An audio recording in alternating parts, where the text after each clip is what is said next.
Today we're going to explore league matchups, and I want to put Aurora versus every champion in the game. Basically 1v1 in the patch 25.8. It's only from my current perspective, of course, that's all I have. And I'm currently Diamond 3 Aurora OTP. I'm blessed with ultimate wisdom, so of course everything that's being said in this video is me writing the 11th commandment. What am I saying? What is this god complex? I need to relax. If you like me, no. If you like Aurora, no. If you like League of Legends, no. If you like video games, no. If you like entertainment, no. If there's anything resembling joy inside of you, maybe this video is for you.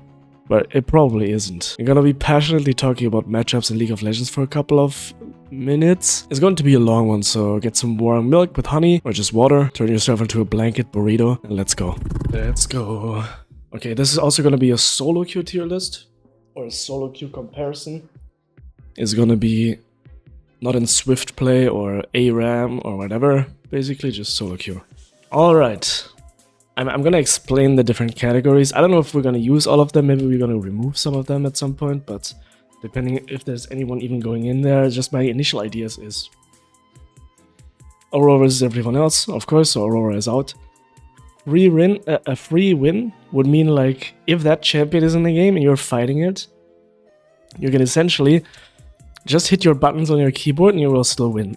Like, it doesn't matter if you hit every ability, this character is completely useless into Aurora. That's what that category is. Free 1v1 basically means in an equal setting, you know, Aurora will just auto-win. That's what I'm thinking, you know. There's not that much nuance in the matchup, is basically what I'm saying. Aurora will just kind of stat check the character, that's that category. Winnable, fun means it's actually like the opponent can win, but you can also win, and that's why it's fun. You know, it's like pretty equal. If both are on equal footing, it's like very interesting matchup. There's some nuances there, and it's like competitive and fun. That's what I'm saying. And we go further down, that's nullifying, that's ultra boring, that's like basically the other character tries to interact with you as little as possible, and they're just like, oh yeah, let me scale, let me get a free win. Like let me get like carried, basically, not a free win. Like, they're not carrying themselves, they're just trying to not fall behind, and it's like ultra boring. Yeah, and then the other character is unwinnable, which is the opposite of a free win, basically. Even if you hit all of your abilities constantly and you get like 3 ability rotations in, you still can't win. There's a couple of champions. There's a couple of champions like that.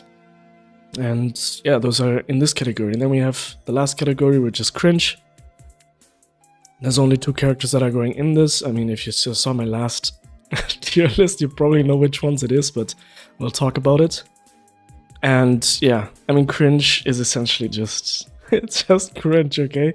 Let's go. Let's just start, because this is gonna be a long video, okay? First character, Aatrox. I mean, Aatrox, as a matchup,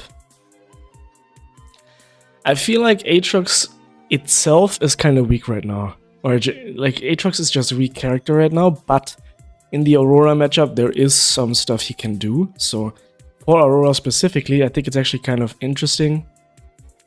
And in general, there isn't that many good Aatrox that I've played against, but the ones that are good that I played against, it did feel pretty unplayable. So I think it's pretty fun. Usually it's fun winnable. I would say right now it's a free 1v1 though. Most Aatrox that I find, I'll just destroy them, and they're useless. I've seen a couple where it's like you're trying to W away or something, and they interrupt it with a Q. And then you're kind of stuck there, and they can just run you down and kill you. So I think that's how Aatrox wants to do it. I don't know. So I think, yeah, it's a free 1v1 in general, but there is some ways he can do something, so it's not like a free win, you know? Ahri is, I mean, I would say it's almost a free win, but I've heard people struggle with this matchup for some reason. But in my opinion, actually, you know what? Maybe it's winnable fun. The problem is Ahri players are just pretty bad. I don't think it's a character. I think it's actually the people who play Ahri. Because I've played into some Ahris and it felt ultra oppressive. Like, they were so good if they land every skill shot and I land every skill shot. is very competitive.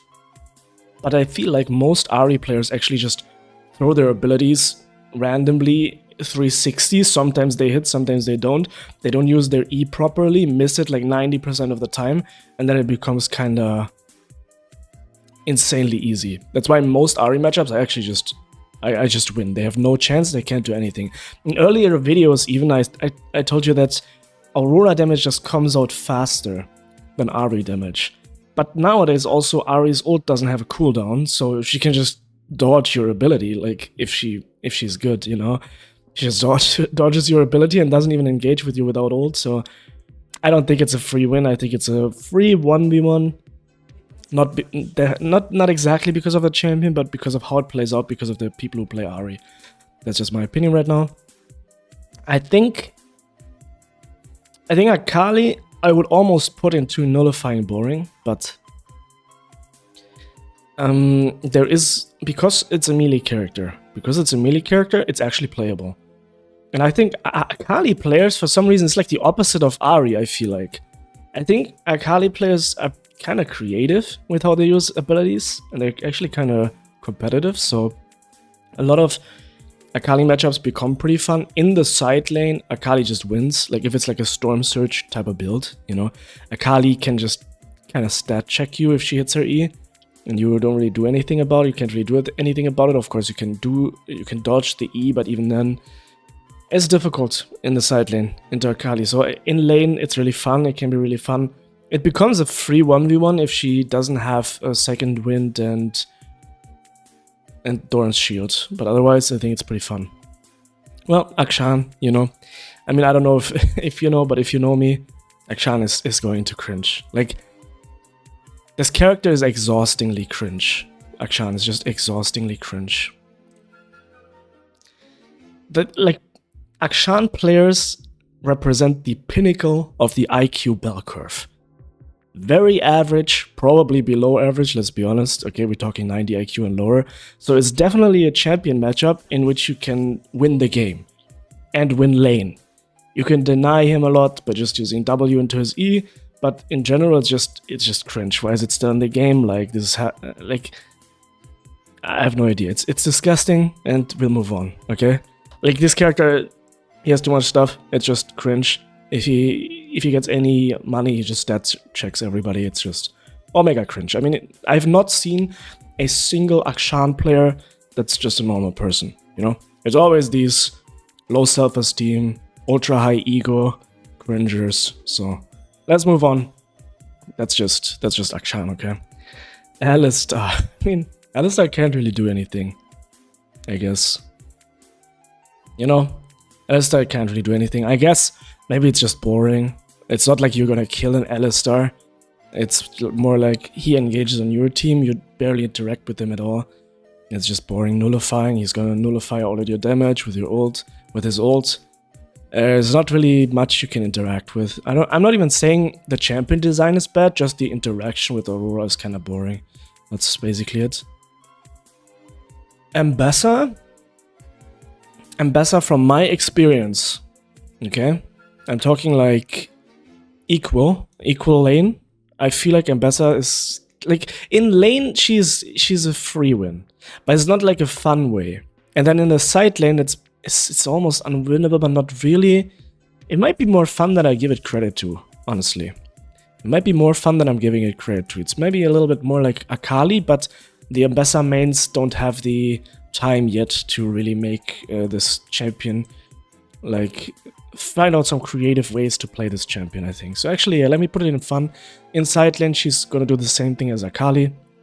In general, you'll see a trend with melee characters. If a melee character gets on top of Aurora, they will just win, which is a good thing, because that's how it's supposed to be. If they get on top of you and you would survive, Aurora is already completely OP, but, like, it would be even more unfun for the enemy, okay? We have, like, invisibility and stuff, so we can't really complain too much, alright? We're OP. Alright, we're going further to Amumu. I think Amumu is actually... it's more nullifying. It becomes kind of scary, honestly, because as Aurora, you're not ultra far range. you will be in his ult range when you try to deal with Amumu. So I think Amumu is actually kind of good against Aurora as well, because if you ult the enemy team and your team tries to follow up, Amumu can like stun your entire team inside of your ult, which is kind of an interesting dynamic. It doesn't always happen, it doesn't often happen, but it's a theoretical thing, right? They're just nullifying, and it's kind of boring, but it's not really boring, honestly. It's winnable and fun, I would say. It's winnable and fun. You can win against Amumu, but it's not fun in the way that Akali and Ambessa is, like engaging. But if the Amumu is actually playing properly, he can do something, you know? I think that's interesting. Anivia is kind of a free win, because, I mean, from what I've seen anyways, like, you can trade with her almost for free. If she misses her Q, it's just over. Of course, at some point, all of these champions could stat check you. I'm not saying... I mean, that is not a free win, right? It's a free 1v1 if it's played properly from the Aurora side. That's the entire point of this bracket. It's not a free win, but it is pretty good Aurora favored, in my opinion. Like, you can trade with her, get her low, get her egg, and then even one-shot her egg. So I think it's pretty alright. It's a pretty good matchup for Aurora. She can, of course, try to nullify the matchup, but what I've actually found recently is that Anivias don't just go AFK anymore. I think they figured out if they go AFK, they just lose the game. So they actually bring like Ignite and try some creative things to fight you like head on. And I think that's kind of cool. That's actually kind of fun. So Nivea mains, you know, it's not the era of Froggen anymore. Bro, if anyone even remembers that guy. Yeah, it's not the era of farm 500 CS and be useless. It's like, I'm gonna fight you, I'm gonna throw some ice rocks in against your booty cheeks, and they are going to clap, you know? So, okay, let's move on. Annie. Honestly, I haven't even played into Annie that much. I feel like it's kinda easy. I feel like it's easy, not as... I think, yeah, it's too easy. It's too easy. I think it's free. Not very interesting free, it's just free. Aphelios. I'm gonna put Aphelios into unwinnable. I'm not even gonna kid. Like, I'm not even gonna joke around here. Like, a good Aphelios is so insanely, disgustingly strong. I don't know what it is. I don't know where my damage goes when I try to fight Aphelios. Maybe I got tricked a little bit because they had proper supports who shielded them or something. But it usually feels like when I fight an Aphelios, he literally one-shots me faster than my combo goes out, and he even survives my combo, even with ult. So like I have to be ultra fat to deal with an Aphelios, which happens. I did it, like I dealt with Aphelios himself, but in like a 1v1 scenario in the side lane, the way I evaluate it is I wouldn't necessarily engage on him, you know? If I'm 1v1 solo in a side lane, the champions that I would easily engage on is Aatrox, Ahri, Anivia, Annie, right?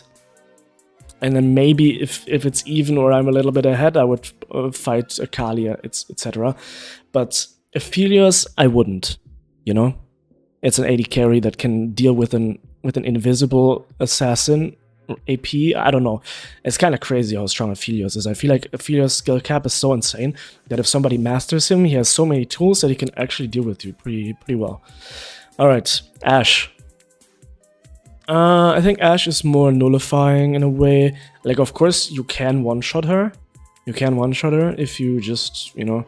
Because in the time that she casts her ult animation, she's already dead from your combo. That's why it's kind of like that, but then again, if it's in the side lane, you engage and she gets her ult off first, you're not gonna be able to follow up, and it's just kind of boring, and she just nullifies the interaction. That's what I'm saying, right? So that's what that is. Aurelion Sol, I think, is pretty free, the same way that Anivia is. I think Aurelion Sol mains need to get into the mindset of Anivia players, unironically. I think Aurelion Sol's played way too passive. I think you have some great tools to trade and actually, like, get ahead. I don't think that the concept of scaling for free exists anymore in League. It's the same with Kayle. If you just play Kayle passively and fall behind, you're gonna be useless. Even if you hit level 16, the game is probably over in 95% of the time, I feel like. But yeah. Azir. I've maybe played it to 2 Azirs in my entire life. I have no idea. It was pretty easy. Okay, there's not much to say about this. I haven't seen any Azir challenge me in anything ever. If he ults, you can just jump over his ult with your ult. Generally, you out-trade him, even if you just walk at him, so I think that's alright. Bard.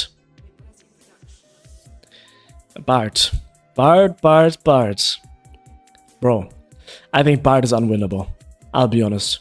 I think Aurora has no ability, no chance to ever win against a good Bard.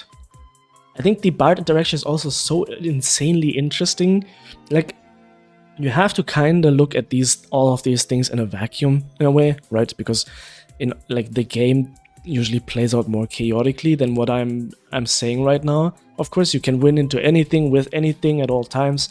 That's just League of Legends. But just my experience sharing it, if I think about the Bard interaction, theoretically, you try to ult 5 stacked enemy champions, he ults them, and then after they get out, you don't have ult. And they are all full HP. So even if you get your full combo, your QE onto 5 people, there's a pretty good chance that you're just gonna die. And your team is out of position now. So I think Bard played properly is like kind of somewhat of a hard counter to Aurora. Maybe I'm delusional. I think Bard is really strong. And I think that's really cool. I think the interaction is really cool. Like Bard is one of my favorite characters, of course, so I think it's pretty cool. Alright, we go further to Bel'Veth. I think Bel'Veth is nullifying and boring. Like, usually when I fight a Bel'Veth, I try to combo her, she just E's and then she just goes away. If she's fed enough, she will try to rush me down, but generally she can't even really rush me down because my E is slow and ult and W. And so it's just like, you interact very short amount, she just E's your combo. And that's the whole interaction, so it's kind of boring and nullifying. Blitzcrank. Blitzcrank is... I feel like it's pretty free, usually. Like, you basically combo him, his shield procs, and then, you know, he's just kind of dead. So, like, I don't think that's really fun. It's just free, basically. Brand. What about Brand? I think Brand is actually pretty strong. I think Brand is decently strong into Aurora. I haven't played into Brand in such a long time, but I remember from the early days when Aurora was released, there was a couple of Brand mid lanes, and there was kind of a lot of pressure. It was more like nullifying maybe, but there was pressure. You know, it was like a pressure nullifying type situation, which was kind of more interesting because you always had to like dance around his E. So I think it's more interesting than boring, honestly. Even though I don't really like the matchup, I can see why it's more interesting. Okay, I mean Braum is nullifying and boring. I would say it's just shield up. You do no damage. It is what it is, right? Briar, you know, absolutely unbelievably free. Briar is the first where it's like Aurora can just slam her head onto her keyboard and Briar is completely useless. You can deny not only her W, like if you W Briar or W, hers goes on full cooldown and it goes offline, you know? Like it goes on full cooldown and she doesn't have it anymore, which is completely insane. You can even W her ult. Like if she ults you and doesn't Q you before that, so you're not revealed, she can't actually attack you. So if you W and she has her ult active, she'll just stand there and be kind of weird and awkward and not attack you. And you can just walk around, reposition, and then fight with your team.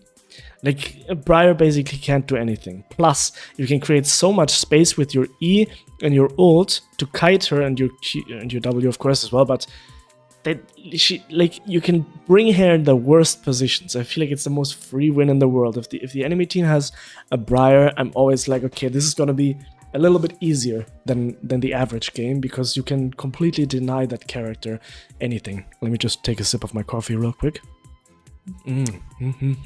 Nice. Caitlyn. I think Caitlyn, I mean, honestly, I feel like it might be unwinnable. I think it might be unwinnable. I know I've one-shot like 5,000 Caitlyn's in my life, and they had no chance to do anything about it, but I've also been one-shot by... So maybe it's like more fun? You have to find an angle to one-shot her before she one-shots you, because Caitlyn scales just one-shots, right? In late game, one auto attack is as much damage as your entire combo, and she has auto attacks every nanosecond, so I think Caitlyn is a little bit more fun in that way than Aphelios. I feel like Aphelios, he one-shots you with 2 autos and then heals to full. So you get your entire combo off, he doesn't die, one-shots you, and then, you know, just proceeds with his day. That's my idea. I think in general, AD carries are actually pretty strong into Aurora. I don't know. I feel like they're pretty strong. Anywho's, Camille? Interesting. Camille is actually, I'm putting her way up, more up. I think, actually, maybe even the highest here in winnable fun, because I've played so much into Camille, and every time I meet Camille, it's very interesting. Every ability interaction is like interesting, and you can be kind of creative with it. Her E, her W, your E, your Q, your W, her ult, your ult. All of these abilities have like very interesting interactions. You can go invisible in her ult to stall it out. Then you can ult, jump out. You can E her E. You can W her E. But she has her W as well. And the scaling aspect as well. She will, of course, get very tanky and outscale. But if you dodge every ability, I think this is one of the most fun matchups, actually, if I think about it. Camille and Aurora is one of the most fun matchups, in my opinion, but yeah, that's about it. Cassiopeia is just free. I mean, genuinely free. It's super easy. Like, the thing is, if you W, you get in range. Before her W lands, so you can't use your abilities, you already E, and she can't reach you anymore. Her range is too low. And even if she ults, she will ult into nothing because your E will push you out of range of her ult. So I think it's almost like a hard counter. It's very free win into Cassiopeia. Cho'Gath is just, I mean, I would almost put him into cringe. Maybe I put him into cringe. Nah, I'll put him into nullifying. Like, the thing is, it's not as bad that it's like unwinnable, but Cho'Gath himself doesn't want to play the game. So it's just nullifying. Cho'Gath doesn't play the game, right? He doesn't interact with anyone. He just wants to scale and then have more stats than you and then run at you. Incredibly boring. I don't know how anyone plays that. It's ultra boring, pathetic. I mean, not pathetic, but like, it's just boring in my opinion. Like, it's really just boring. It looks boring to play as well. I don't know why. I don't know why you would play this thing, but it's okay. I mean, it's in the game. That's okay. And it's similar to Quirky, honestly. I mean, Quirky is also like it's the most stat checky AD carry, right? Because he is a little bit more tanky than the average AD carry. I think that's what it feels like, at least. And so he just kind of stat checks, and if he doesn't stat check, he just dies. So it's really boring and nullifying. He wants to just farm, get his tier. Kind of boring, right? There's a couple of characters in the game also where it's like not very nuanced. It's just, it is what it is. I think that's where Cho'Gath actually goes into. It just is what it is. Of course, you're going to be kind of out-trading him in the early game, but he doesn't want to interact anyway, so you're not going to kill him. And then he just scales, and then either the game's already won or lost. So he's like a win-more character in a way, I feel like. If the game is already lost, he'll just make sure it's 100% lost, and if the game is already won, you can't really do anything to switch, to like flip the game around. So it's like, yeah, why are you even playing Cho'Gath? Anyways, it was the Quirky section here, and I'm talking about Cho'Gath. It's nice. All right. I mean, that's how that's how uninteresting the Quirky matchup is, to be honest. It's just such a boring character as well. Free win into Darius. You know, there's a couple of Darius who, if they get on top of you, they kill you. But the thing is, even if Darius gets 3 kills in the early game, you're just gonna outscale him. You get 1 item and you're stronger than anything he could ever buy, even if he buys magic resist. So like, you're always gonna be fine into Darius, I feel like. You know what? I'm gonna... Nah, it's okay. No, it's okay, it's okay. Diana is actually much more interesting. I think Diana is much more interesting. Let me just put this as well. Mumu is probably the least fun. Yeah, Diana is interesting because I've seen some Dianas who are like, you can't beat them. You actually can't beat them. Every Q lands, every time they go in, it's an insanely good trade for them. And you're just kind of stat checked, it feels like. And then other Dianas are so bad at hitting Qs and you're just dodging every Q that it feels like a free game. So I don't know, it's kind of difficult to judge, but it's actually kind of fun because I feel like that's the dynamic of fun matchups, right? When you can't actually tell if you're always going to win or not, and it's a little bit more nuanced, you have to use your abilities a little bit more creatively. I think that's the mark of a good matchup design, you know, and I think Diana fits that really well. Like, it's pretty interesting. She can overpower you, but you can also overpower her. I think it's really fun. Draven is, I mean, it's kind of free. I feel like Draven is kind of free, even if he's ultra fed. Generally speaking, he's not gonna be tanky enough to tank your entire combo and to heal back up. So unless he's literally like 20 kills and has a support around, you're just gonna one-shot him and he's gonna be irrelevant. It's kind of weird how that works, I feel like. I feel like it shouldn't be like that, maybe they need to buff Draven. I don't know. I mean, I don't really like Draven in general as a character in the game, but I can see the appeal. So it's kind of fair, you know, it's kind of fair. And he feels pretty weak for Aurora, so that's just what it is. Echo, in my opinion, I think Echo is a free win. Whoops. I think Echo is like fully free. Like, the thing with Echo is everything he does is so ultra telegraphed. But then again, I felt like that since his release. When Aurora wasn't, you know, wasn't even in the game. I played LeBlanc back then, and it was also the most free matchup in my opinion in the lane. If Echo uses his E, you can already either buffer all of your abilities and you just out-trade him because his Q doesn't reach with Aurora now. Or, yeah, you can also just Q minions. There's always ways to hit Echo for more than he hits you, I feel like. And even the best Echoes I've seen are kind of useless. They fall off. I mean, there is Echoes, of course, who can snowball it properly. They're gonna control the entire map, but it requires so much effort from the Echo that I would put it in the free win category as an Aurora player. If I see Echo mid lane that I'm fighting against, I'm ultra happy. I can basically relax and just play the game for free. That's pretty much what it is. Elise is more interesting. I think Elise is more interesting because she can dodge your entire combo with her E and then one-shot you. So it's not ultra interesting or like detailed what either character can do, so it's not like ultra fun. But yeah, it's definitely not free. If she dodges your combo, you're just dead. Evelyn. Evelyn's actually kind of interesting. What do I think about Evelyn? I haven't seen her. Haha. I think maybe it's nullifying, because usually Evelyns don't even engage on me. Like, even if there's an Evelyn in the enemy team, they usually kind of don't engage on me. Maybe it's just kind of boring then.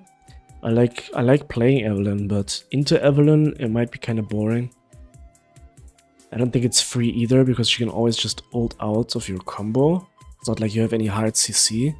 Usually she does just die. Also, your Q goes into her and just kills her. So yeah, definitely not fun. Maybe it's free. Maybe it's free. Difficult to judge. I haven't played into too many Evelyns, so I can't. It's kind of difficult to judge actually. Yeah, Ezreal. I think Ezreal is more like an artillery mage. It's kind of boring. You can one-shot him, of course, if you get on top of him, but also at 3 items, Ezreal can one-shot you. So it's like he nullifies, gets to 3 items, one-shots you. It's kind of boring, honestly. Not like any of the other AD carry matches where it's maybe a little bit more interesting. Fiddlesticks. I mean, Fiddlesticks brings this kind of mini-game to the game, where he's not gonna be the strongest character in the game most of the time, but he does try to use creative ways to actually win. And I think playing around that makes it interesting to fight a Fiddlesticks. It's not generally that you're like 1v1 in a side lane, you meet Fiddlesticks head on, right? He's gonna ult you, but what you always have to do is like, where could Fiddlesticks be? Where do I position so that you can maybe either escape or trade back from that position? And I think that's more interesting than boring, if that makes sense, right? Where Ezreal is just like throwing Qs last sitting until he can one-shot you. Fiddlesticks is like farming and then positioning himself, and you always can position in a way where you can maybe fight back. So I think it's more interesting. Fiora, I feel like is it unwinnable? Not really. It's not really unwinnable. But it's like, it's nullifying and boring in a way. I mean, in lane, you're gonna win easily. I don't know if I put her, but the thing is, like, lately I've seen Fioras where it's just, you can't actually beat them in side lane. Like, her Q is like 0.001 second cooldown, so even if you use all of your stuff and run around the entire map, she's gonna follow you. And then kill you under turret, which is so boring. I think Fiora is pretty boring matchup, honestly. Fizz is more, again, winnable and fun. Maybe it's free. Honestly, let's put it in free. I would say Fizz is pretty free. Because the thing with Fizz is, he's always gonna eat a minion wave. So what you do is you put your Q on the minion wave, and then when he lands on your minion wave, you just draw it back, and then he gets hit by like 20, usually 6 Q triggers, which gives you insane health regen, and then he can't actually disengage because his E is down. If you use Q to get disengage, he's not gonna get the wave, you're gonna get ahead for free, and it's just a free win basically. Not a free win because he can still one-shot you with her ult, with his ult, so at level 6 is kind of dangerous, but in general, you know, you can put him behind pretty consistently. Galio, I mean, that's the definition of boring, okay? We can beat Galio pretty easily with our AD start builds in a way, but it's so boring. And people don't usually pick Galio because they're like, yay, let's play Galio, I'm having fun. They're playing him to essentially go AFK for 30 minutes and pray that they can just outstat the enemy team, which is like, I think that kind of play style is just so boring. Wow. Actually insanely boring. Holy Jesus. But, you know, to each their own. If you want to play Galio, go for it, I guess. GP. Would I say it's... No, it's also similar to Fiora, I guess. It's not unbeatable. You can one-shot a GP, but... it's kind of just he clears the wave if he doesn't want to interact with you, and then you do nothing. It's not like an interesting fight. If he just has full build, he one-shots you with a barrel, and then you're just, yeah, okay, what do I do? Nothing. In a 5v5, you can probably just one-shot him and his entire team, so he doesn't really bring anything interesting to the table. I mean, the only one thing that's maybe interesting is he can slow you down in your own ult. The area is about the same size. Maybe that's not too boring. Maybe that's not too boring. Maybe I haven't played into enough. You know what? I haven't played into enough GPs. I think that's it. Because the more I think about it, in laning phase is actually kind of interesting because you can play around the barrels. You know, if you last hit it, you win. If he hits it, you lose. I think that's an interesting dynamic. Yeah, that's pretty much it. Garen is just free. What can I say? I mean, Garen is just ultra free. Later on as well, like, you just E him, he is a useless character. It is what it is. Gnar, pretty free as well. He jumps onto you with his Mega Gnar. You can literally E buffer out of his combo. So, like, Gnar doesn't really do much. Even if Gnar is ultra fed. Same with Gragas actually, it's pretty similar. I mean, Gragas even more maybe it's a free win into Gragas. Nah, probably not. I probably just haven't played into... Like, Gragas is ultra OP, stat-wise, I feel like. Gragas is just ultra OP, so if he goes full damage, he can one-shot you, but the thing is, in laning phase, or in a 1v1 scenario, if he E's, the E animation is kind of so slow, if he doesn't flash, you can just E buffer his E, and then his combo kind of just misses, and you get your health back from your passive, so... there's a couple of videos on my channel even where I play into Gragas and exactly that happens constantly and we just win, so yeah. Graves, nullifying and boring, of course. I mean, he either is useless or he just has full build and one-shots you with an auto attack. It is what it is. That's just how the champion is designed. It's not like it's not cringe, you know? It's just, you know what you're gonna get, in a way. I feel like the boring category is, you kind of know what you're gonna get. You're not gonna have any interesting interactions, you know? I think that makes sense. Gwen is not like that. Gwen is pretty fun. I think I would put Gwen maybe above Caitlyn for sure. I think I would rather play against Gwen than... Yeah, I think Gwen is pretty fun in general. Gwen is kind of fun because she has the nullifying, she can one-shot you with her combo, with her ult. She can also just engage on you a little bit. I mean, if you have backup, then you can't. She can dodge your entire combo, which is always incredible, but it's not like if she dodges your entire combo that you're instantly dead and you can't do anything about it. You can kind of maneuver with your W to like sustain her W in a way, and then re-engage, re-interact. She can go away, she can continue to fight, and then you can make something interesting happen. I think that's why it's interesting. What is this icon? Is that Hecarim? I think it's Hecarim, right? Let me just double check what else do we have here. I think that's Hecarim. Yeah, Hecarim, Heimerdinger, double H. Has to be Hecarim. What weird. It looks kind of dope, but it looks more like Mordekaiser. Anyways, I think Hecarim might be free. It might be free, yeah, because the thing is, your E literally takes away all his damage. Your ult takes away all his damage. Like, it slows. And in the time it slows, he usually tries to, you know, ult through your E or something, but the slow is already applied, so he does like 99,000% less damage, and your combo does full damage, and it's not like Hecarims usually go ultra tanky or something, so you usually just win. Also, you can set up your team to kill Hecarim very easily just by E-ing him, so I think the way this plays out, usually for me at least, if I play into Hecarim, 2v2 fights, I mean, usually this list is about 1v1, but just, you know, it becomes super apparent when it's a 2v2 because you can just E him, and then Hecarim is genuinely completely useless, and it becomes basically a 2v1. That's how useless this is. Like, you can make him, kind of, with your utility alone. Not only with your damage, but yeah. So I think it's a free win, yeah, for Aurora into Hecarim. I really always enjoy picking Aurora into Hecarim because of it. Alright. Heimerdinger. Heimerdinger. The Donger. I remember Heimerdinger times Heisendong. Where's that guy? Where did that guy go? Anyways. I mean, you don't really play into Heimerdinger that much, right? I think it's... Is it fun? Not really. He just last hits, and then that's it. I mean, honestly, just last hits, and that's it. I don't know, Heimerdingers need to step it up. I don't think this character is boring in theory, he's just boring the way people play him. Honestly, they put up turrets, they wait, and that's it. Like, you're not pressuring anything with your abilities, I feel like, usually.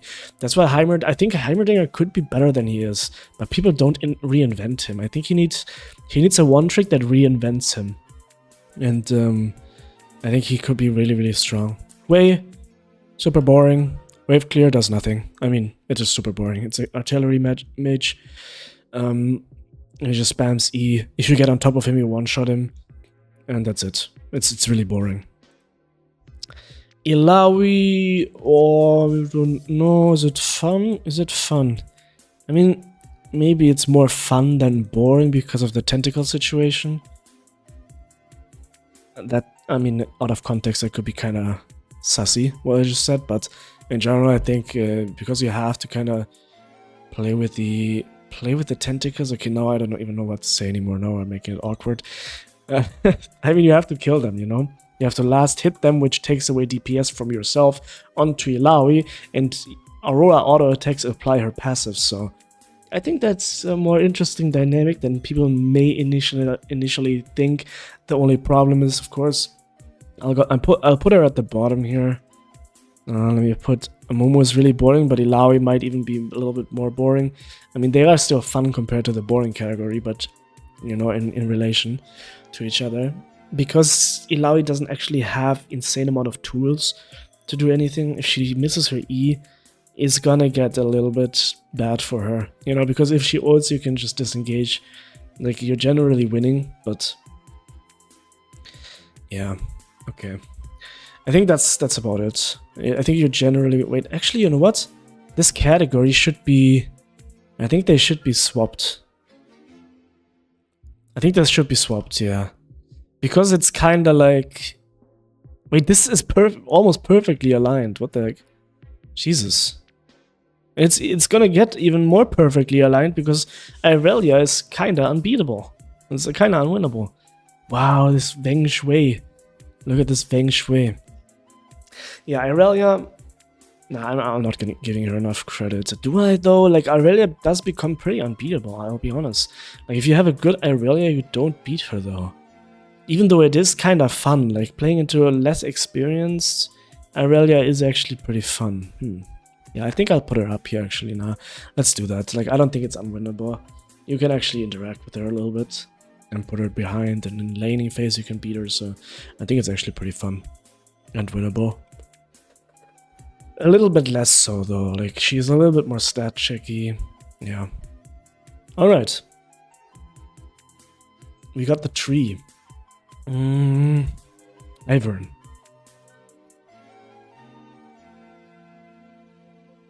I think it's just nullifying and boring. Yeah, I don't think you interact with him really much, right? Like, if you fight him through Daisy and everything, it's kind of just boring. Yeah, let's be honest, it is.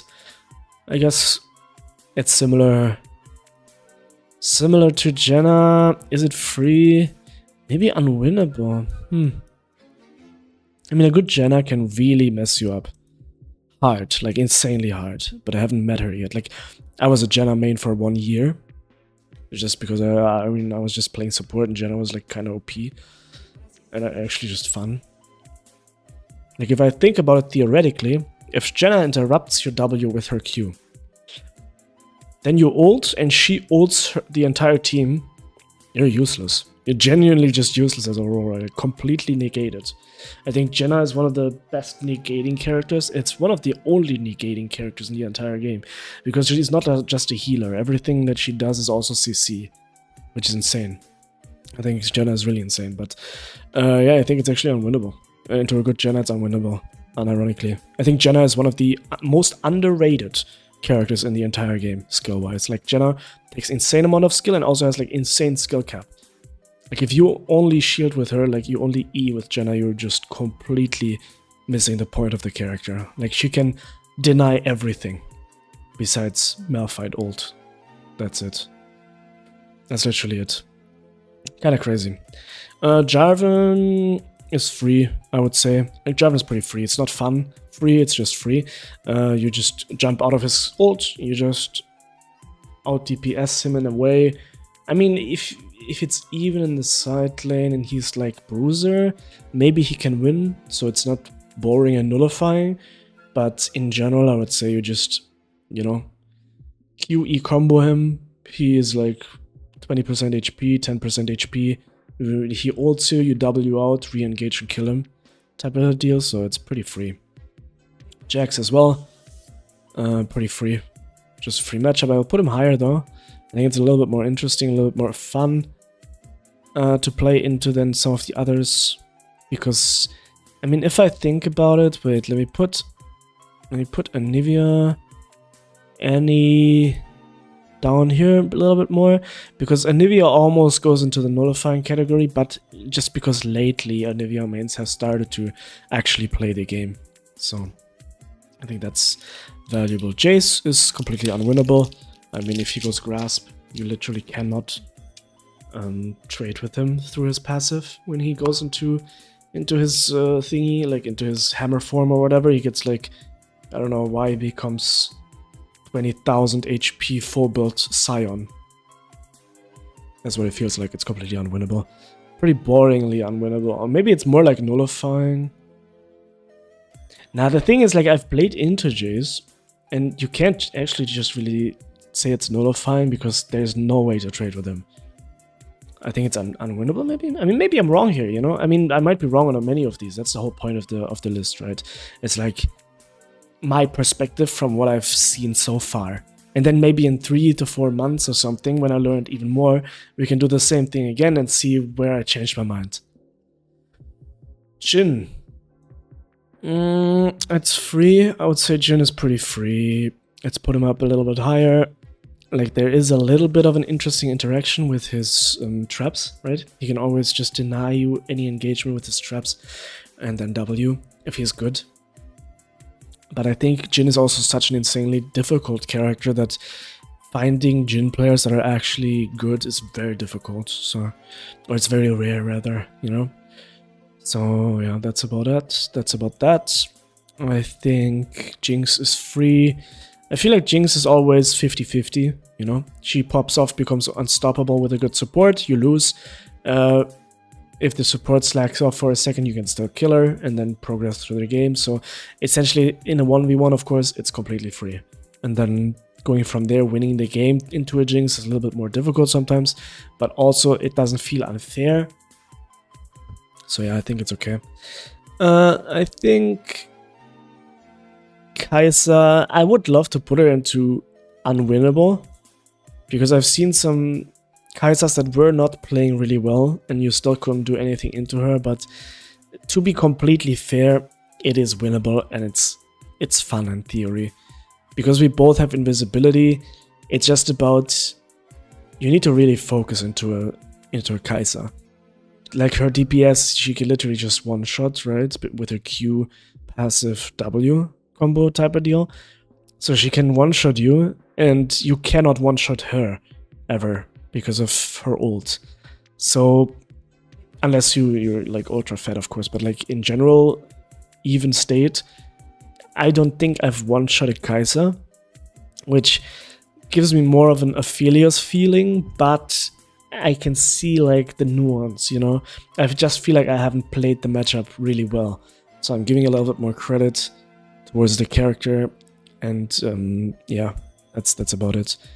Kalista, I mean, Kalista's kind of free. It's a similar thing with Hecarim, but she's a little bit stronger. Like, if Kalista's super ahead, but you can just, if you E Kalista, if you hit your E, she's like stunned, basically, you know? It's like a stun. Your E becomes a stun, so I feel like it's kind of free. Karma, very boring, nullifying. I mean, yeah, she's just gonna shield it, heal up, and that's about it. It's pretty boring. Karthus is kind of free, you just one-shot him. Not much to say here, it's not interesting, it's just kind of meh. Kassadin. Kassadin, I would put him into nullifying boring. I'll put him at the top though, because we figured out a build to actually beat him. It's not interesting, but like, you just go Cull, you go Rod of Ages, you go Grasp of the Undying, and you're actually just stat checking him permanently. You basically can't lose. You can just walk on top of him, auto him, spam your abilities. There's no way he can kill you. And there's a video on my channel where it's like, we figured out the Kassadin matchup, and that's literally what we did. And we just beat Kassadin casually, easily. It's supposed to be, you know, pretty hard counter, but I thought it's kind of funny. We beat him so extremely hard. Even 1v2, like the support came to help him, and we just stat checked both of them at the same time. It's it's boring, but it was fun, you know, if that makes sense. Maybe it's a free 1v1 because of that. Maybe it's even fun because of that. But the problem is the interaction is not fun from the Kassadin side, right? It's just fun because it's supposed to be such a big counter, so it's like kind of funny. That's about it. It was really fun to play into him, but the actual like interaction we had wasn't fun. Okay. Katarina? I think it's fun. I think it's kind of fun. She is gonna be squishy, so you can one-shot her. But the thing is, her ult is such a low cooldown, she can technically usually outtrade you, you know? She just jumps on you. Your ult is, you can't really use your ult to just one-shot her, and she can use her ult to poke you. So she has like one more tool to do damage, so I think that makes it kind of interesting playing around that. That's about it. Kale. I would almost put her into free. I'll be honest. It's not really fun, is it? It's just free. It's just free. Like if I play into top lane Kale, like I usually just obliterate her. I obliterate them. I obliterate Kales, and it's just a similar thing that I said before for the Anivia thing. It's like Kales just don't. I don't know. I mean, I feel like they could be doing more, but they usually just wait and they're like, yeah, let me scale, let me enjoy life. But they're not even nullifying, so it's not like difficult to get them behind. They're like putting themselves behind in some ways. I don't know. I think it's free. It's pretty free. Yeah. Kayn is... I mean, Kayn is actually kind of more interesting. A little bit less than the others, because if it's red Kayn... I mean, if it's blue Kayn, it's completely easy. Like, blue Kayn is just one-shot and useless. Blue Kayn... I think blue Kayn... If you pick blue Kayn... Perma-ban, you know? Maybe the system should flag you and perma-ban you. I don't know. Like, blue Kayn is just griefing. But red Kayn is insanely strong, or can be insanely strong. On the other hand, there is some interaction here, right? You can buffer his slow, you can buffer his... Can you buffer his stun? I'm actually not sure. I think you can. You're not gonna one-shot him. He does have a lot of stats, and he's gonna be very strong. But in general, it feels like you can play into him, and there's a little bit of interaction there that it makes it actually more fun than boring. So it's not completely free. He can win, but there's interaction there. It can be fun. Cannon. I don't know. Cannon. I haven't played into too many cannons. I think Cannon is actually pretty strong, huh? But he's also just stat checky. He just perma ults and nullifies the interaction that way. Maybe it's a little bit more like Bel'Veth. It's like if he has enough stats, he'll just ult you and win type of deal. Maybe a little bit more like Cho'Gath even, you know? It's like a little rat Cho'Gath. He's cooler in my opinion, I mean, like as a design, but yeah, that's about it. Kha'Zix. Kha'Zix. I don't feel too bad about Kha'Zix for some reason. I actually don't. I think it's a free one we want into Kha'Zix as well. You do actually one-shot him. So unless he kind of dodges with his invisibility or ability, you just one-shot him. And also if he jumps in, you ult. He's already so low that he can usually not get to your backline. So I think it's kind of free. Kindred. I think Kindred is all super interesting. I think Kindred is a super interesting matchup. Because, I mean, it's not like Bard, right? Someone might think it's not like it's like Bard because she can deny our ult and our burst damage with her ult in a good scenario. But the reality is, even if Kindred ults 5 of her team at full HP, you're gonna get your ult off, which does full damage in her ult, so everybody's gonna be low. And then shortly before her ult wears off, Aurora W's. What happens? You're invisible now and the entire enemy team is at 1 HP. That sounds like an Aurora pentakill to me, but Kindred has so many tools and can use every single one of them kinda creatively. She can dodge all of your abilities with her Q, she can heal a little bit of damage with her W, she can also like engage with you a little bit more from even higher range where you can't interact with her W. Her E is a slow, so there's some interesting tools here to actually play it out, you know. It's not gonna be a 5v5 every time with the ult setup and you get a pentakill as Aurora, so I don't think it's like a free win. I think it's winnable and it's very fun. I think good Kindred might even just be unwinnable, but finding a good Kindred is like, that might be the rarest. Is Kindred the most difficult champion in the game? I don't know. It's definitely one of the most weirdest champions in the game. And my absolutely favorite design out of all characters, even Aurora, I'm sorry, but okay, let's not go there. Let's not go there. I just love the death and okay, now I can't. Anyways, moving on. I think it's fun. I think it might be one of the most fun, but you don't see it much. Now, I think Camille is more fun in general because you interact more in lane. You don't see Kindred in lane at all. But the Kindred like interaction outside of lane in a side lane, it's pretty fun. It's pretty fun. Scar and Kled, it's just free. I feel like if he hits his Q and his ultra fat, he can do something. But in general, you're just gonna win. I think you're just gonna win. Kog'Maw, also pretty free. I mean, what can I say, right? It's like, okay, even if Kog'Maw has a Lulu, you one-shot him, and he's useless. Like, there's not much nuance. It's not like he can prevent you from doing anything or interact with you interestingly, even if he hits his Q, E, and ult. I mean, if it's AP Kog'Maw, it's even worse. It's even more cringe, but it is what it is. Cassante, nullifying, pretty boring. It's not like you can interact super much with him. You're probably gonna win, but it's very boring. I guess that's the whole category here. You're probably gonna win, but it's very boring. Or you're not gonna win and it's still boring. I don't know. LeBlanc, bro, her old icon went so hard for no reason. What is this? Looks so dope. Like, her new design is insanely dope, but her old design? I mean, I was a LeBlanc one trick for a long time, so I do miss her short hair, I guess. Anywho's, doesn't really matter. Design-wise, right? Where are we putting LeBlanc?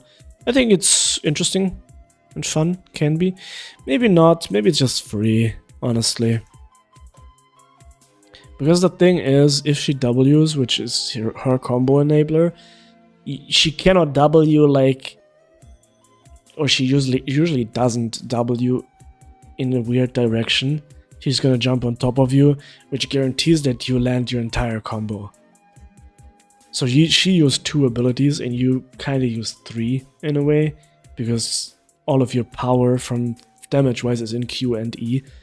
Your W doesn't have power, but for LeBlanc, her power is in her Q, W, and E.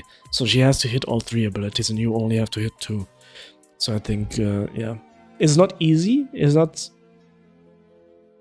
the freest win, so maybe it is actually more fun. Yeah, let's put her up here, actually. Let's put her up here. I think I'm not giving enough credit. It's not free win. I don't think it's a free win here. I don't think so. The good thing, of course, as well, is that if you have your Q on LeBlanc and she pops her passive, it's still going to be on her. So you can even use her clone to apply multiple Qs, that type of stuff. So there's a lot of interesting things. Yeah, let's put her into winnable, but it's fun. Lee Sin. I don't think I've seen anything but a free win into Lee Sin in a fight. Oops. Yeah. I think that's just what it is. Nothing much to say. Leona is just nullifying and boring. I think Lilia is more fun and interesting.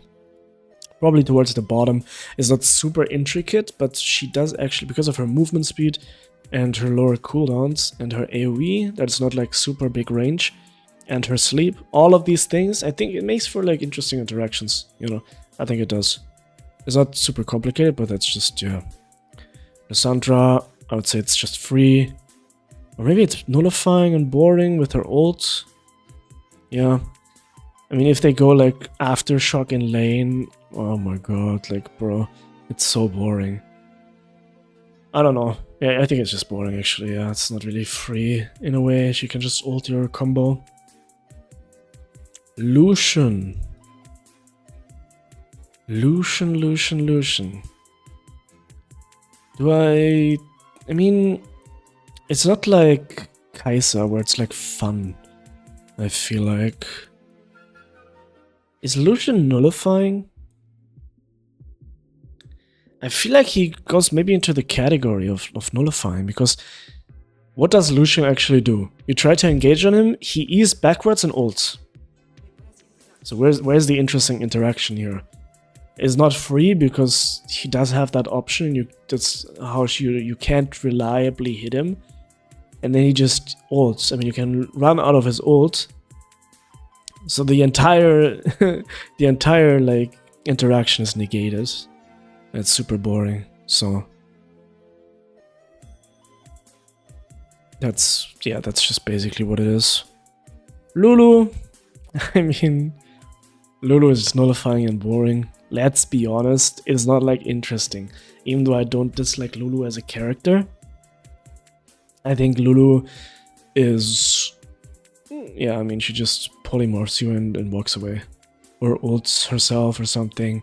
It's not like unwinnable, but it's also not free. I think it's okay. I think it's okay. I think Lux, as I said before, is one of the most fun matchups. I think Lux I'll put up in fun. 100%. I think Lux is like insanely fun because Lux is like whoever hits more skill shots wins. Her ult cooldown might be lower, but she also doesn't have great wave clear, so you do actually get prio. And the interaction between the abilities, everyone can dodge everything. She can also shield a little bit of it, but it's not like super unfair shield. She also doesn't feel that tanky. So she can also one-shot you, you can one-shot her. I think the entire gameplay around Aurora Lux can be incredibly fun. Of course, some Lux go like barrier, and they just one-shot waves and you auto-win the game because of it. They go nullifying Lux. But I think even a proper Lux player versus a proper Aurora player, very fun and like pretty equal matchup. The ability interactions are fun, the ranges, playing around the range, Aurora trying to get in range with her W. If Lux misses her E in that scenario or her Q, she's gonna get punished. The other way around, if Lux hits it and you don't have your W to escape, then you're kind of stuck there, you get punished. I think it's like one of the most fun matchups in League of Legends. Yeah. Yeah, I mean, on the other hand, you have Malphite, you know.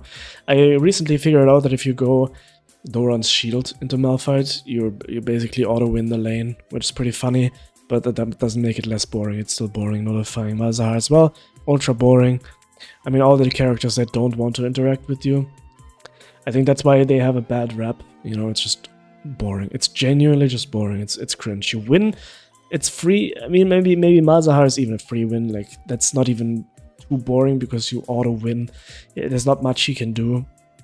You always kill all of his little creatures with your Q, you know, and then just brawl him down. So the only way he can ever even threaten you is if there's somebody nearby that helps him. And even then, it's not like a guaranteed problem. So, yeah, I think it's a free win. And, I mean, Malphite is just boring because it's Malphite. Playing Malphite is boring, playing into him is boring. Everything around this character is just boring. I think they should rework him, but it is what it is, you know? It's like kind of such a staple with his ult. It is what it is. Maokai, nullifying and boring, I would say. Nothing too interesting. Master Yi. Honestly, I'm gonna put Master Yi into boring and nullifying as well, because of his W. It's not like he wants to interact with you in an interesting way. Very similar to Bel'Veth, you know? It's like you want to combo him, he Ws, and then he either runs you down or runs away, so it's like, okay. Ultra boring, it is what it is. Melio, boring. MF, very free. You just one-shot her, she's useless. Mordekaiser. You kind of just one-shot him and he's useless. You can also, I've seen, you can cancel his ult with your ult. It's kind of crazy, I saw that on the Discord. I've never done it myself, but if he ults you and your ult animation is where the circle pops off, his entire ult will get cancelled. It's kind of crazy. It's pretty cool. It's pretty cool. That is kind of interesting, but the thing is, it's not interesting for the Mordekaiser. That's why I don't put it up here. Mordekaiser just kind of gets clapped. I think that's the problem here. It's pretty free. Morgana. Well, in theory, it should be interesting, but let's be honest, it's just free. Even through her shield, you one-shot her. So Mundo is boring. I don't think I have to explain myself, no? Like, it's just boring. Like, he's gonna outstat you at some point, and until then, you just bully him. Boring. Naafiri is more fun. And it is winnable, of course. I mean, the new W is incredibly strong. It will deny your combo, so that's an interesting thing to play around. You can increase your DPS against the Fury a lot because all of the doggos can get a Q proc and they don't die to the Q fully in one hit. So basically, if she walks at you, you Q, all of her doggos, like 6 doggos, have the Q stack. It goes all through Nefiri. You get insane amount of health regen. And that can be very dangerous for Nefiri. But on the other hand, if she gets on top of you as well, she's just gonna one-shot you. And if she dodges your QE with her W, then it's very dangerous. So yeah, in that sense, it's very interesting.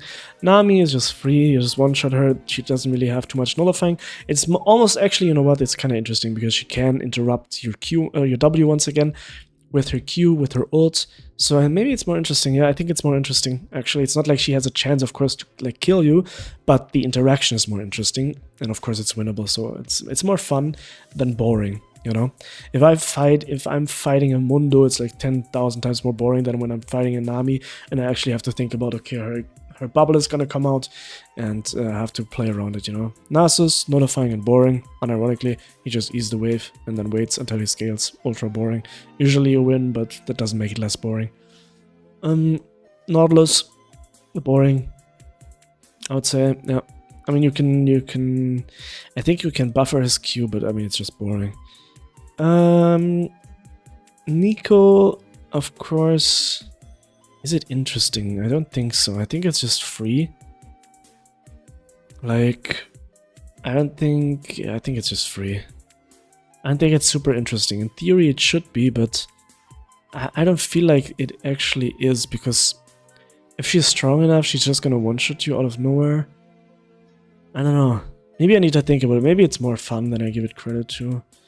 I don't know. I like Nico, actually. Playing into her is alright. I've just seen so many griefing Nikos that my perception of the character is a little bit skewed. I don't know. I mean, I would be okay putting it in fun. I'd be okay putting it in fun, to be honest. Yeah. Let's put it in fun. I think that's fair. Nidalee is just free. You can literally just auto-attack her if you dodge her spear and you win.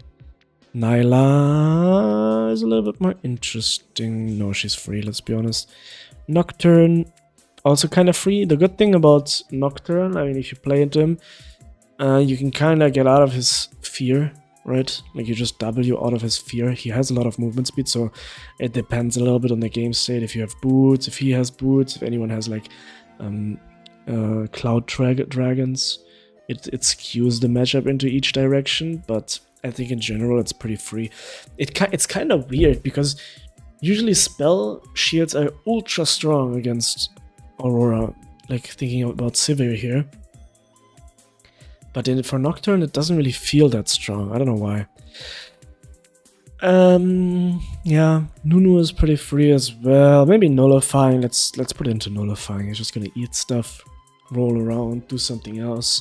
If he interacts, it's not that interesting, so it is what it is. Olaf, it's pretty free. You just win. Oriana, is it interesting? Nah, I think it's more nullifying. Like, it's not like I haven't beaten Orianas. Like, that's not the point of this row. You can still win, but it's kind of weird to play into, you know? A good Oriana is just gonna nullify it, and it's not gonna be that interesting of an interaction. That's why she's here, nullifying and boring. Ornn is free. Free real estate. Sorry. I'm pretty sure Macro would completely clap me and teach me otherwise, but, you know, that's different than the average Ornn interaction. That's just what it is. Ornn in general, I think it's pretty free. If there's nobody helping him, he can't really do much. Pantheon is it's more interesting. I think Pantheon is more interesting because he can block with E. There's a couple of interactions. You have to dodge his Q constantly. He can also be creative with his ult. In general, I think I would win, but it can be very interesting. Yeah, Poppy is more boring. Not completely boring. Not completely nullifying. You can still win. Pike, you win. Not in an interesting way either. Kiana. Is it interesting? I feel like in theory it should be closer to Akali, but it's kinda not. It's kinda not. Huh. Maybe, I don't know. It's more interesting. It's more interesting than free, I think. So I'll put it here. There's definitely Kianas that I've played into, which are like insanely strong. And they just run away with the win. Quinn is completely free. Like, if she E's, you get a free combo. It's kind of similar to LeBlanc almost, but it's not as interesting. There's not as much interesting stuff happening. So I think this is a really good contrast about the winnable and free tier. Quinn is just, she's gonna E on top of you as well, so you do get your free combo, but then there's nothing she can do to follow that up, so you just kind of win. That's the thing. Like, it's really not interesting. Blah blah blah. I think Akshan. What is this guy's name? I forgot. Not Akshan, bro. I forgot his name. Oh my god. Rakan, not Akshan. Oh my god, bro. Rakan. Is it free? Not really. Is it boring? It's not really boring. Maybe it is just free. Honestly, it's not like very oppressive. It's just, yeah, kind of free. Rammus, you know, it's free. Okay. He's my spirit animal. Okay. Okay. Rek'Sai is free. Pretty sure. Is it free? Maybe not. I don't know, actually. I haven't played into too many Rek'Sai. Rek'Sai is so rare, it's crazy. I feel like it's free from what I've seen, but I would probably change my mind if I played into it more often. Into her. Yeah. Rel is free and it's not too boring. Like, you can interact with her. She's ultra tanky though. That's kind of crazy how tanky Rel can be. Also her impact can be crazy. Renata. I think Renata is more interesting, right? Because you can auto-attack your own team and apply your passive, so you actually do heal from hitting your own team. Stuff like that. So it's like kind of funny, kind of interesting. She can also rip you out of the air when you W. So in theory, this matchup can be very crazy. It might even be unwinnable, a little bit too similar to Bard and Janna. But for now, I would say it's winnable and kind of fun playing into her. She can also deny someone from dying to your combo, which is interesting. I think, yeah, it's interesting. Remington just stat checks you if he's strong, and you just kind of kite him though, so it's kind of free.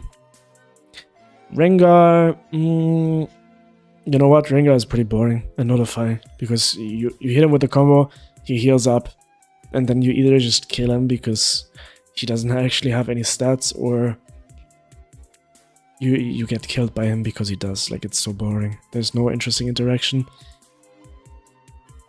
Maybe there could be because of like bush stuff. I don't know. Riven is very, very fun. Riven has a lot of tools to deal with everything you have and the other way around. Like, whoever gets ahead usually stays ahead. I mean, Riven in the mid game will technically just beat you with stats, but as I said at the start, that's just a melee thing. Melee characters have to have that if they get into melee range, they actually just beat you based on stats, because otherwise, why there's no downside to being range otherwise, right? So that's just what it is with melee characters, which is a good thing for League. So yeah, that's what that is. I think it's pretty fun matchup, like insanely fun. I've had a lot of fun with Riven matchups lately.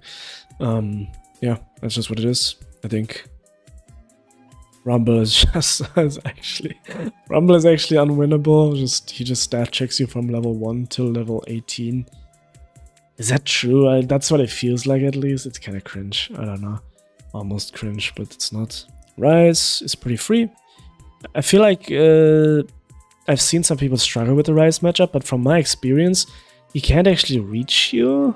Like, I haven't seen a Rise that can actually like reach me, and even if he goes like tankier, the burst is still enough to just chunk him and kill him. So I didn't feel like it's unplayable yet, so I'll put him in there. Samira, if you get your Q onto her before she can W, she's just dead. That is what it is. Sichuani is nullifying. She's gonna absorb your entire thing. Senna, you're gonna one-shot. Seraphine, completely useless, you're gonna one-shot. Set is not interesting. It's just you completely obliterate him. He doesn't have a single gap clause, so the only thing he can do is run at you with Q. And you not only can negate that entirely with your E, but you could even W and just get out of range of anything he wants to do, so you're completely destroying him. Maybe it's even just a free win, in my opinion, yeah. It's just a free win, like it's so insane how hard you counter Set. Shaco. Shaco is, I would say it's pretty free. You one-shot him, and I mean, you know, the clone thing, okay, but I don't think it's actually that interesting. I think it's just, it is what it is. Shen is pretty strong. Not in the sense that you can't win, more in the sense of being nullifying and boring. You can win, of course, I mean, in the same way you can win against all of these by just, you know, dodging their stuff. They don't have the insane amount of burst, usually this category of champions. But yeah, I think it's mostly just boring. Shyvana. Shyvana, the same thing. Yeah, the same thing. I would say just stats.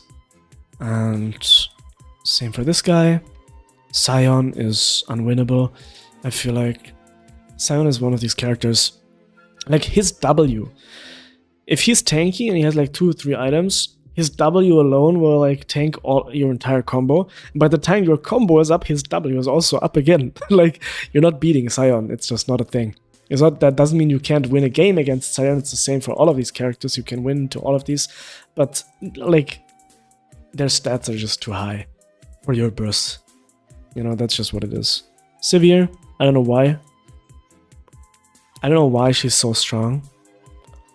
Maybe I'm dumb. I can't play into Sivir, but every time I meet a Sivir in the side lane, is unplayable. It's completely unplayable. I don't know. She just ease any of my abilities, no matter which one, and she wins the exchange. I think I feel dumb for not being able to fight Sivir, but I just can't. I don't know why. Skarner, nullifying and boring. The old Skarner, kind of cute. Yeah, same with Smolder. Ultra boring, nullifying. Very, very boring character in general. Sona, you just one-shot her by accidentally looking into her direction. Like, she's completely paper, you know? I think Soraka is a little bit better, but actually Soraka is a little bit more interesting. Let's put her up here because of her E. I think Soraka can do some really good stuff. Be interesting to play into in a way, in some ways. This guy just stat checks. I mean, Swain just stat checks, you know. Silas is more fun again. He is very difficult to deal with, so it's like more between winnable and fun and unwinnable in a way, because he also can just nullify the lane by, or just also trade hard. Like, he has a lot of options. I feel like that does make it interesting though. He has a lot of options, but he's not just outright invincible in a way. I feel like so. Maybe I'm underestimating the Silas matchup. It's really difficult, honestly. Very difficult matchup, but still doable. You know, Syndra is a hard counter. I think she's very interesting to play into though. Like, it might be a hard counter in a way, but maybe not. Like, I feel like there's more to be explored in this matchup. 1 second. Needed some water. I feel like she's more interesting because you can actually dodge her ult while you teleport through your ult. So if she ults and you E into your own ult and you're teleporting, her ult won't hit you. At least that was like an interaction I saw once. I haven't seen it since, so maybe, I don't know if that is a bug or what. But if that's not a bug, then this matchup is pretty interesting. In general, I feel like if the Syndra is not good enough to pressure me, I'll just win, but it's also still interesting because of the Q dodging, E, playing around the E and stuff like that. So it's not that boring. It's not that boring. I feel like most of these supposed Aurora counters are actually pretty interesting to play into. Yeah, that's just the thing. Tahm Kench, I think, is more... Is it boring? I don't feel like it's boring. I think if he W's on top of you, you can E away. And it's more interesting than just nullifying and boring in a way. I don't know. I think it just is what it is. I haven't played into too many Tahm Kenches. They're always ultra strong. They do kinda outscale you in a way, but I think there should be people that outscale you, of course, and I think the interaction is a little bit more interesting than something like Galio, for example, or Mundo, or Nasus. You know, these characters are just ultra boring. They walk at you, and there's no brain activity in the player that plays these characters in the interaction, right? If Nasus walks at you, it's not like he has to like think actively about what he's doing. He just W's you, walks, and then hopes that you can't kill him while he walks at you. Like, it's so insanely boring. But Tahm Kench, he needs to think, oh my god, okay, where is Aurora going? Where is she gonna jump? With her W, with her E, and Tahm Kench has to hit his Q and then get 2 more stacks, and then he can ult and maybe kill you. Which is not directly like a stat check in a way. There is actual skill involved in his W as well. Like, if he gets a knock up with his W, I mean, okay, you deserve to die. That's just the contract you have with Tahm Kench, basically. And I think that's completely fine. That doesn't make it like super fun, but it doesn't make it boring. So that's my opinion. Talia. I think Talia is actually pretty boring. I'm sorry, but like, she just wave clears. She has more wave clear usually, and then just roams or whatever. It's ultra boring. Talon, similar. Like, I've seen so many Talon jungle. And these are the worst junglers I've ever seen in my entire life. Like, the worst junglers I've ever seen. They never go for objectives. It's their only job. They have 25,000 kills. They get a kill every second.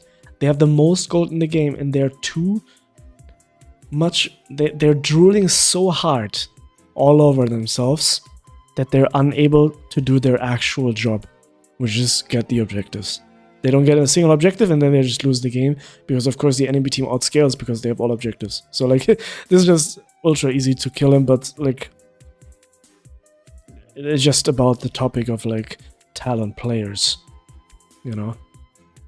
The type of person that's gonna lock in Talon is actually just useless as a jungler. Yeah, no respect for Talon players in that regard, but like in general, it's also just nullifying and boring if you meet him in mid lane. Generally speaking, I've met one good Talon that was interesting to fight. One. It's a pretty popular character, so you see him often. But like one of them was actually interesting. He uses his Q on like minions to get close, and then W, trade like that, keep me from last hitting, stuff like that. That was interesting. So there is possibility here, but the general population that picks this character, it's just cringe, nullifying. They wave clear, they roam, they get 25 kills, and then they're completely useless and lose the game. So like, okay, what did you just do? You just wasted 30 minutes of your life to be useless and get wrecked. I don't know. It is what it is. That's just the Talon round. Tarek. You know, I guess you could argue his ult denies your ult, but let's be honest, it's not like a Bard thing, you know? It takes like half a century to channel a Tarek ult, and then getting more than 3 people into it is a miracle. So like, it's kind of boring. Yeah, it's kind of boring. Here's what it is. Teemo. Teemo. I don't know, I feel like it's free, even though, of course, he can blind you and keep you from autoing him. I think once you get a single item, he's useless for the rest of the entire game. It's just free. Thresh, also pretty free. Tristana. Is Tristana fun?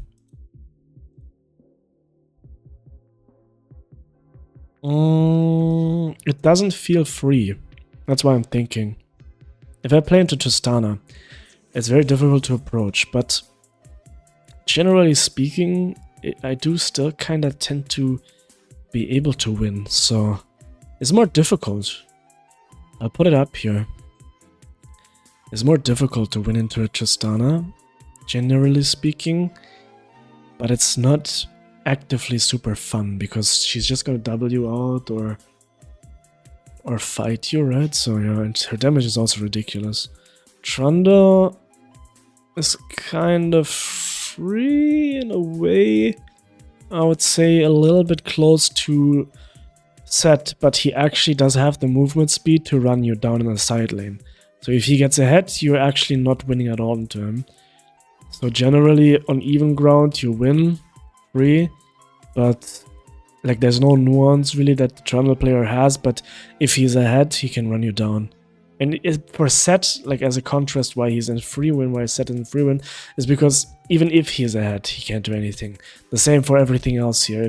If the Kale is ahead, like you're still gonna disengage and one-shot her. If she has her ult, she has to ult herself. And even if she ults herself, you're disengaged already with your E, and she's useless. And it's similar for all of these. That's why they're free win, and some of these are a free 1v1 only. That's what I'm thinking, you know. Alright, Tryndamere is pretty similar. Yep, free win as well. Could run you down if ahead. Nothing too crazy, nothing too interesting. Twisted Fate is just free. You just one-shot him. Is a little bit similar to any, I would say. Twitch is also free. You can just wait with your combo until he comes out of stealth. He gets one auto attack off, and you get your entire combo off in that time, even if he has a lot of attack speed, and you usually just one-shot him. You can also just ult, which makes him miss his ult autos, which is kind of crazy. Like your W and your ult can both dodge his auto attacks, so there's a lot of room to just kill him. Udyr is, oh my god. I mean, there's one video on my channel that explains this matchup perfectly. It's so boring to play into this guy. He has so much healing. It's not unwinnable. You just basically auto-win into him, but it's so boring. It might be one of the most boring characters in the entire game. Insanely boring. Wow. Urgot is kind of just free. Varus, one-shot free. Vayne. I mean, I don't have problems with Vayne. I feel like in theory it should be more like Kai'Sa, where it's interesting and fun, but it doesn't play out like that at all. I don't know if that's a kid thing or if Vayne players are just not as creative. It's probably a kid thing, let's be honest. Like, Vayne doesn't have the tools Kai'Sa has, so it plays out a lot more one-dimensional than it seems like in theory, you know. Veigar is nullifying, very close to the bottom, insanely boring. Just tries to stack and then stat check you. Ultra boring character, well, insanely boring, but it is what it is, right? Vel'Koz is an artillery matchup. It felt like, I mean, the problem with Vel'Koz is he actually just stat checks you. So I think it's unwinnable. I feel like he just stat checks you because level 6, he hits one other ability and his ult will one-shot you. And his ult has lower cooldown than your ult, and even if you use your ult and get an entire combo off, he does not die from it at that point in the game. So he just stat checks you and wins automatically. Of course, if the Vel'Koz is bad, you can win, but that's the thing for every other character down here as well, right? I would put Vel'Koz at the bottom though, because I feel like it's easier for Vel'Koz to mess up and lose the interaction. If he doesn't hit an ability and you dodge his Q and his ult is a little bit off, you can actually just walk around and then just kill him because he didn't hit in a single ability. So there is a little bit more nuance to it. And I think on the other spectrum of Bard, where it's similar, you know, I think Bard in general is just very, very difficult. So maybe putting Vel'Koz up here makes more sense. Because, yeah. And then Bard maybe first. I mean, Bard can probably mess up the most because he doesn't even have damage himself. But the potential to deny you is the biggest. That's my justification. So maybe Jenna here. and Vel'Koz here because he still has to hit his stuff. Because the thing about Sivir is she just autos you. There's no skill involved. She doesn't have to hit her Q or something. She doesn't even have to use her ult. There's nothing Sivir needs to do besides press E and just sit there. So Sivir is the most low skill counter, maybe, if you want to put it like that. And the spectrum is insanely high. Like where Sivir is ultra forgiving and can drool over a keyboard while doing it, Bard has to be locked in, perfect performance, insane performance to do what I described and why I put him into this category in the first place. Like Bard needs to be 5 billion IQ to pull that off, but he can do it. He has the tools. Vel'Koz maybe needs like, I don't know, 200 IQ, you know, hit every skill shot, and then he does stat check you still, so it is not playable for Aurora.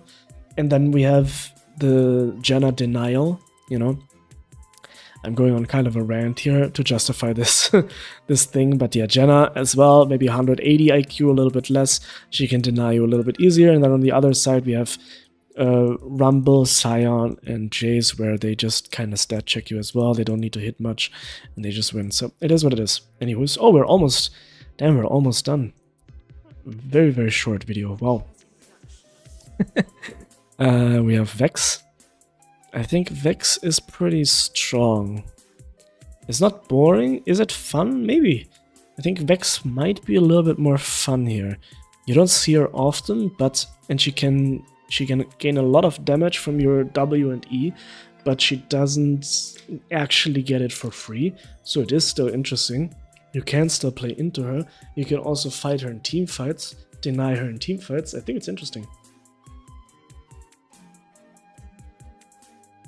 So yeah, I think it's interesting. Vi is also is she free? Not really. Maybe it is.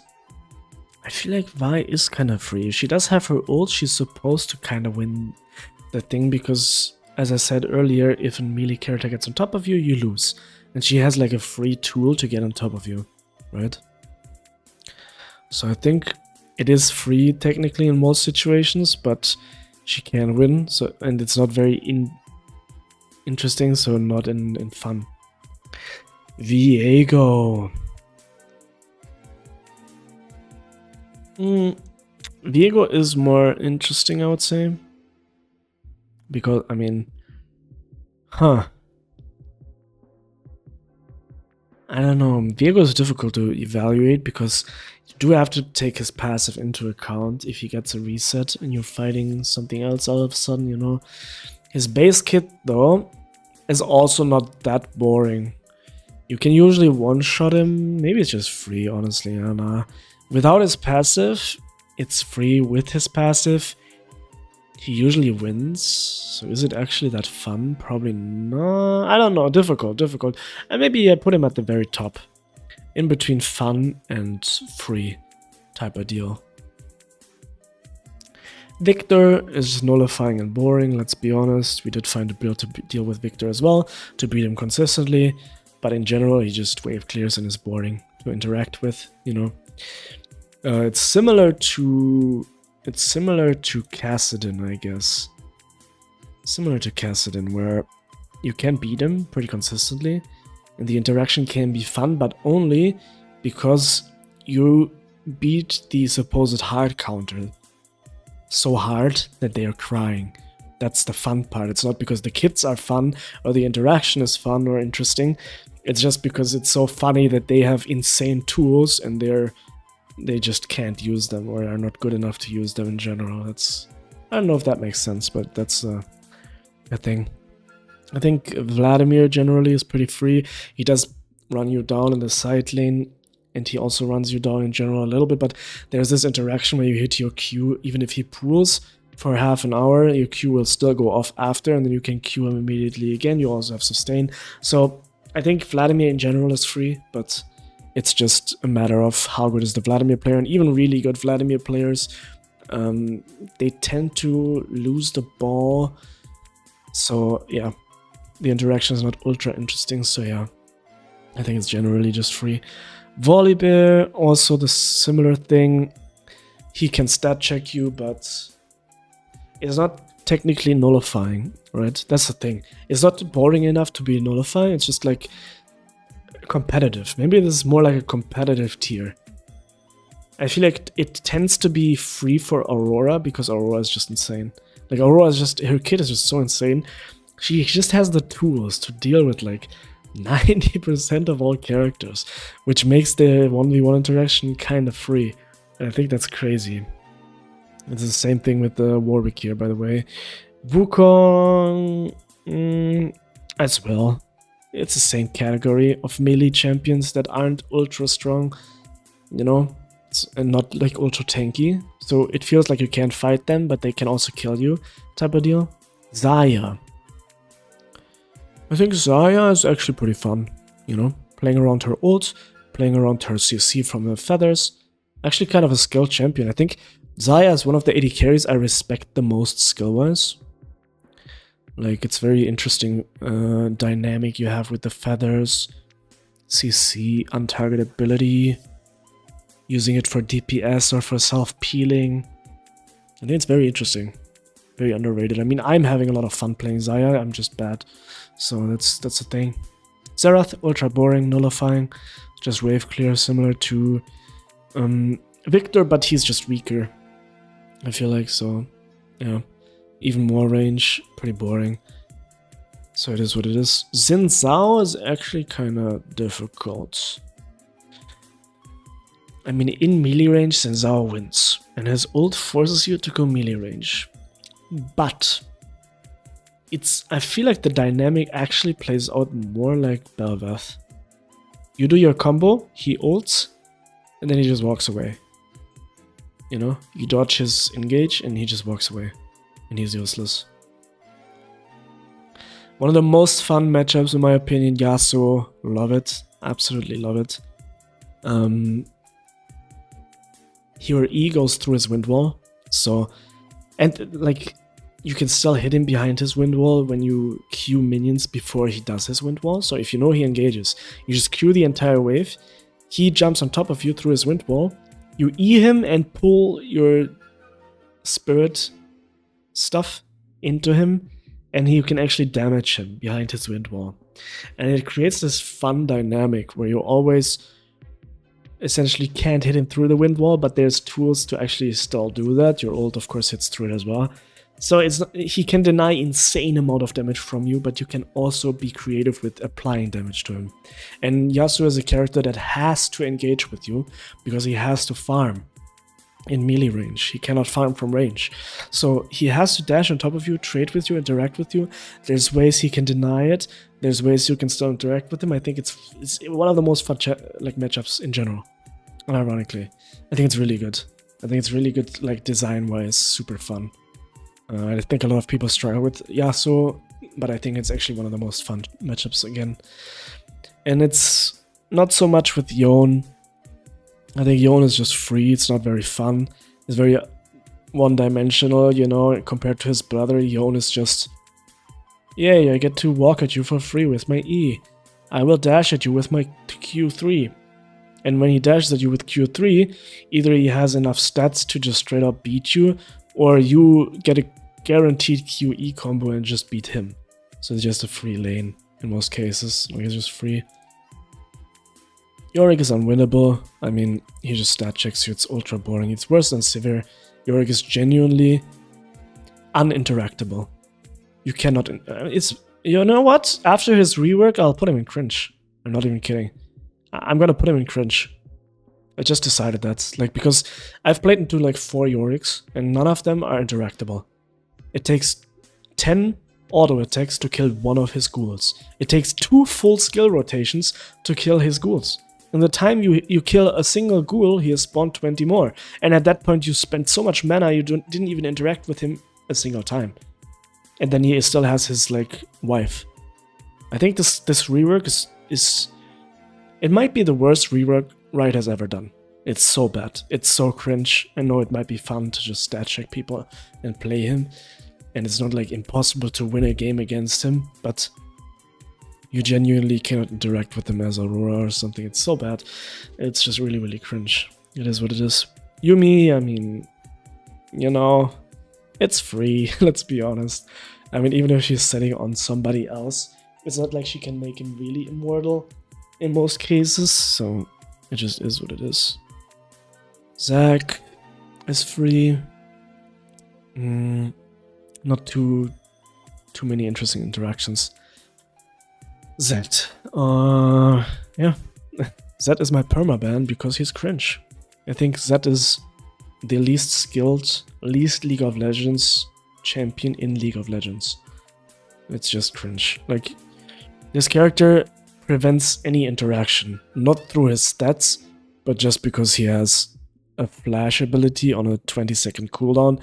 His Q has 5 billion range, so he just farms, and then he is the only one who is able to decide who is allowed or not allowed to interact with him for a couple of nanoseconds with his ult. He just ults you and then W's away, and then he can interact with you through his shadows, but you can't interact back.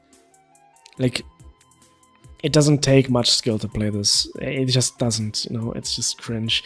Because your mental stack is so free because there's no threat.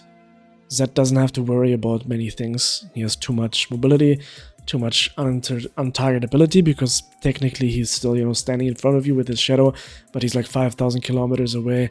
I think he needs a rework, let's be honest. I think it's just cringe and he needs a rework. He's either he's perma pick and ban, even though his win rate itself, like, it's not even that difficult to win against him, but it's so unbelievably, insanely unfun to play with or against this character that he's just perma-banned. Like, it's so cringe. Just rework it, okay? Zeri, pretty free? Maybe not, maybe not. Actually, it's not that free.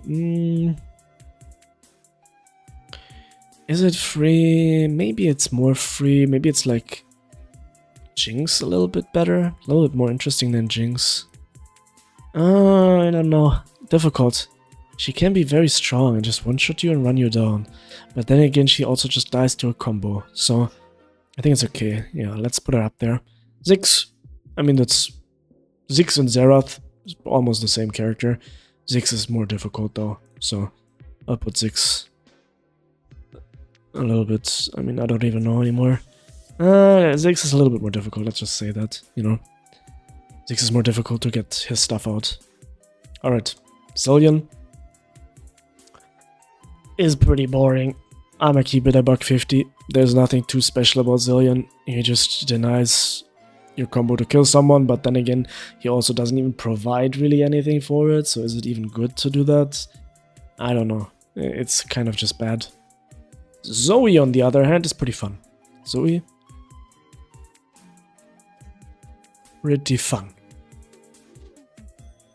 I don't know what I'm hearing right now, but it is what it is. Let's finish this video first, okay? Yeah, Zoe is pretty fun because, like, all of her abilities, you can technically dodge, work around it, but there's also a fun interaction. I think actually Zoe might be in between fun and unwinnable again. Because I've played into good Zoes and it feels unwinnable. Completely, like, they completely destroy you. But I guess that's always this balance in the fun and actually, you know what? I'm gonna do something else. I'm gonna not change my mind, but I'm gonna change the... Let's do the last one here. Let's do Zyra. Zyra, I think, is just free. Even though technically she could deny damage, it's not like that in a way.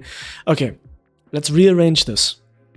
I think Jace is more boring than all of these characters. The unwinnable category itself is actually not boring. I just realized that.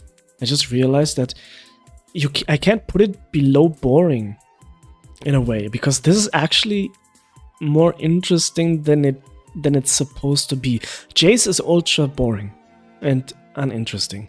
Every interaction, you have no chance in a way, so I don't think that's fair and fun.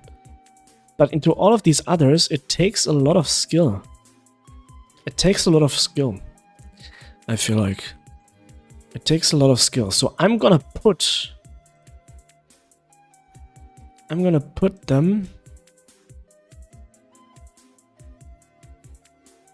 put them here.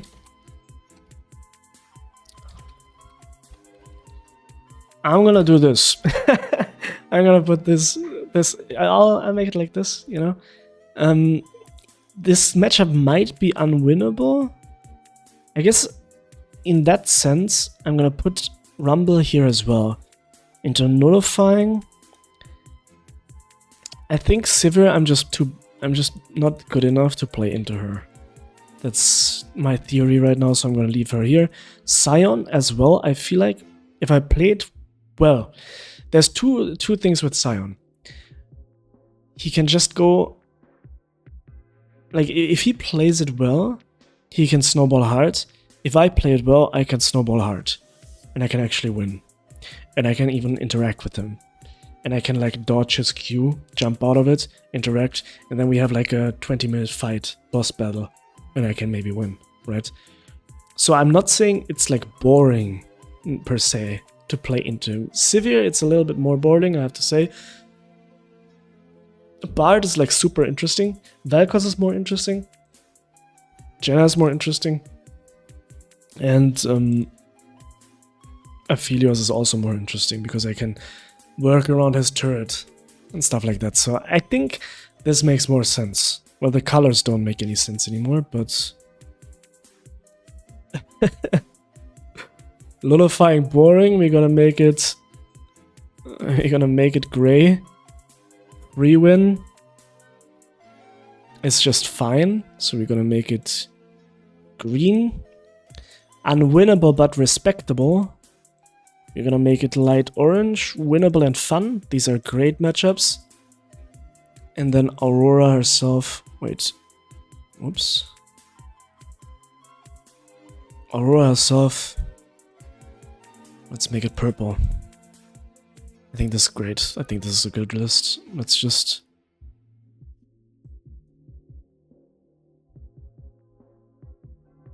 Wow. I think this is good. I think this is actually good. Now I'm covering up the bottom part of the list though. Yeah. I think this is... I think we did a decent job here. And I think the interesting part is, I mean, if you have any suggestions and ideas about matchup that you yourself know about that I don't know about, because again, this is not like like I'm not saying this can't be discussed. This is my impression from playing Aurora for like 500 games. That's my impression of the matchups. 500 games is a good amount. It's not an insane amount, and I'm not like a challenger player. So there's definitely some things that can be discussed here, you know? So, I mean, first of all, if anyone got to the end of this video, bro, thank you very much. That's insane. That is absolutely insane. I respect it. I hope you had a good time. And on the other hand, if you have any ideas about the matchups, please put them in the comments and let's talk about it, you know? Or maybe you can teach me something. Maybe I can learn something. Let's go. Teach me something. I need to learn. Otherwise, thank you very much for watching. I hope you have a fantastic day. And enjoy. That had the components of a joke, but it wasn't funny. I woke up early for this.